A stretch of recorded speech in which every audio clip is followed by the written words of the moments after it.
Hello friends, the topic for today is ETSI M2M architecture. In this video, I will discuss machine-to-machine communication middleware, characteristics of M2M and ETSI M2M high-level architecture. And lastly, summary of key elements of ETSI M2M architecture. Let us start with the introduction. Machine-to-machine, that is M2M communication, is the form of data communication that involves one or more entities that do not necessarily require human interaction or intervention in the process of communication. Then let us go to the M2M middleware and MTC. So let us first understand the organizational structure. The 3GPP, third generation partnership project, is a collaboration between groups of telecommunication associations known as organizational partners. The organizational partners are the European Telecommunication Standards Institute ETSI, then Association of Radio Industries and Businesses Telecommunication Technology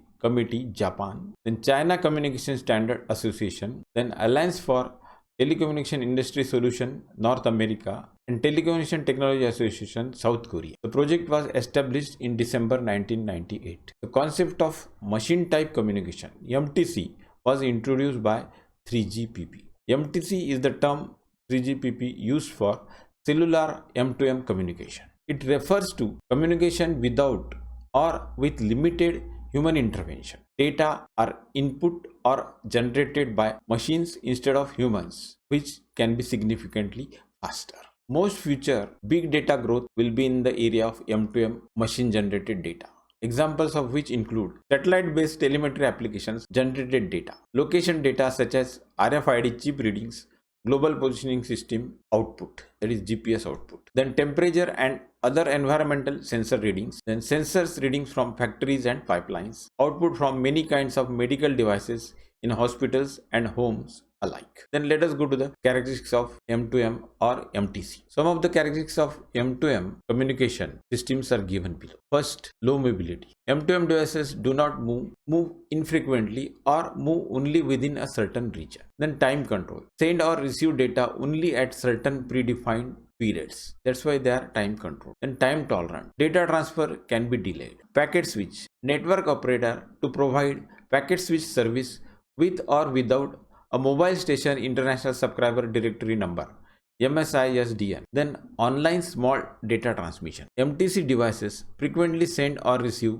small amount of data. Then monitoring. Not intended to prevent theft or vandalism but provide functionality to detect the events. Then low power consumption to improve the ability of the system to efficiently service M2M applications. So they are low powered. Then location specific trigger, intending to trigger M2M device in a particular area. For example, wake up the device, group based MTC features. MTC devices may be associated with one group. So that is, they are location specific.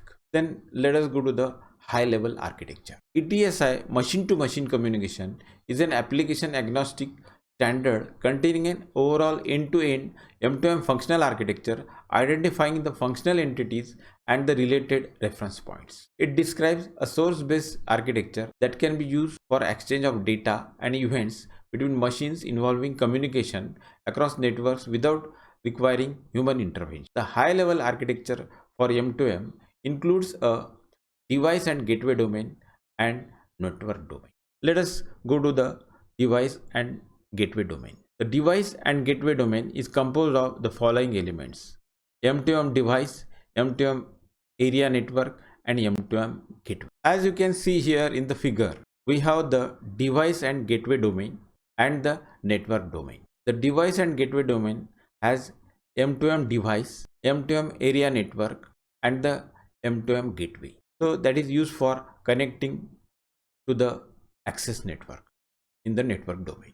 The network domain contains the access network, core network, then M2M service capabilities and M2M application.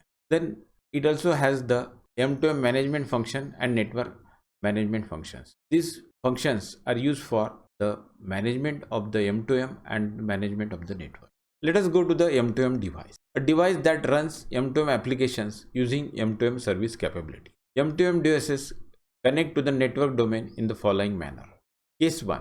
Direct connectivity. M2M devices connect to the network domain via the access network.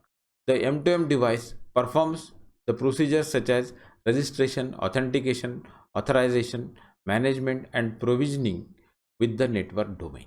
M2M devices may provide service to other devices, for example, legacy connected to it that are hidden from the network domain. Then let us go to case 2. That is gateway as a network proxy. The M2M device connects to the network domain via an M2M gateway. M2M devices connect to M2M gateway using the M2M area network. The M2M gateway acts as a proxy for the network domain towards the M2M device that are connected to it. Examples of procedures that are proxied include authentication, authorization, management, and provisioning. M2M devices may be connected to the network domain via multiple M2M gateways. Then let us go to the M2M area network. Provides connectivity between M2M device and M2M gateways. Examples of M2M area networks include personal area networking technologies such as IEEE 802.15.1, then Zigbee, Bluetooth, IETF role, ISA 100.11a, etc. or local networks such as power line communication, CAN bus, Modbus, meter bus, that is M-bus, and wireless M-bus, and KNX. Then let us go to M2M gateway. A gateway that runs M2M applications using M2M service capabilities. The gateway acts as a proxy between M2M devices and the network domain. The M2M gateway may provide service to other devices, example legacy connected to that are hidden from the network domain. An example of M2M gateway may run an application that collects and treats various informations, for example, from sensors and contextual parameters. Then let us go to the network domain. The network domain is composed of the following elements: access network, core network, M2M service capabilities, M2M applications, network management functions, and M2M management functions. Let us see the access network. Network which allows M2M device and gateway domains to communicate with the core network. The access network includes XDSL, that is high data rate DSL, SDSL, and very high speed DSL, that is VSDL. Then HFC, that is hybrid fiber coaxial. Then satellite GERAN, that is GSM Edge Radio Access Network. Then UTRAN, that is UMTS Radio Access Network, W Local Area Network, and WiMAX. So that is nothing but the wireless LAN and the WiMAX. Then let us go to the core network. The core network provides IP connectivity at a minimum and potential other connectivity means, services and network control functions, interconnections with other networks, roaming, and different core networks offer different feature sets. Core networks, that is CNs, include 3GPP core networks, ETSI TISPAN core network, and 3GPP2 core network. Let us go to the M2M service capabilities. Provide M2M functions that are to be shared by different applications. Expose functions through a set of open interfaces. Use core network functionalities. Simplify and optimize application development and deployment through hiding of network specific. Then let us go to the M2M application. Applications that run the service logic and use M2M service capabilities accessible via an open interface. Then let us go to the network management function. Consists of all functions required to manage the access and core networks. These include provisioning, supervision, fault management, etc. Then let us go to the M2M management function. M2M management function consists of all the functions required to manage M2M service capabilities in the network domain. The management of M2M devices and gateway uses a specific M2M service capability. They also include a function for M2M service bootstrap called MSBF, that is M2M service bootstrap, which is realized within a server. Its role is to facilitate the bootstrapping of permanent M2M service layer security credentials in the M2M device or gateway and M2M service capabilities in the network domain. Then let us go to the summary of key elements of the ETSI M2M architecture. The key elements of ETSI M2M architecture: first is M2M device. device capable of replying to requests for data content with those devices or capable of transmitting data autonomously. Then the next is M2M area network.